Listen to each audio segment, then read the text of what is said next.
Amin'izao fankalazana ny 2017 taona ny fizoa na ny fanambarany resam-pirenena momba ny zon'olombelona izao dia manao toy vakana ny fampahafantaran'ireo fikambanana sehatra tsy miakina sy maro tsy voatanisa amin'ny sehatra amin'izany.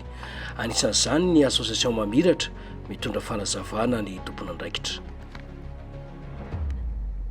Ny association mamiratra dia fikambanana iray miay ny sosialy dia tena tanjona lehibe ny fikambanana moa dia tsy inona fa fiarovana ny fototra mahaolona eo amin'ny tontolo misy azy dia indrindra koa fiadivana amin'ny tsirariny misehatra amin'ny sosialy vahoaka.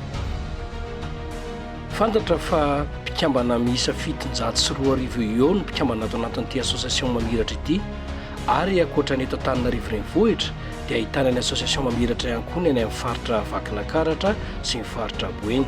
Araka ny fanazavana feno entin'ny tompona andraikitra ihany dia ezahana hitarina manerana Madagasikara ity association mamiratra ity. Fanazavana.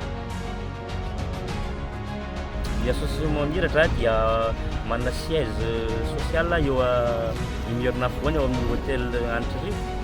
Ny mpikambana ankehitriny dia eo amin'ny 704 eo. Manerana faritany eny ezahana hanerina ny faritany fa hatreto aloha mbola misy anazy dia eto Antananarivo dia Antsirabe dia Mahajanga.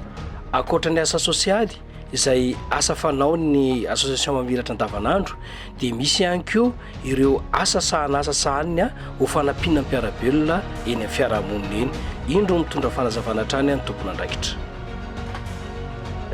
Sendritra ny association mamiratra dia manao asa sosialy mizara fanampiana, mizara manao fampitaovana amin'ny fidiran'ny mpianatra, manentana ihany koa ny olom-pirenena rehetra ahafantatra ny zony zoazoany eo amin'ny misy azy.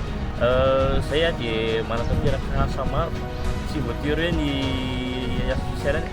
Marina moa fa nanatrika ny feonambehan'ireo mpiarana sy ny olombelona natao teny amin'ny Olympia Madagasikara teny Dodam-pianaka ireo mpikiatroka atao amin'ity association ity androany.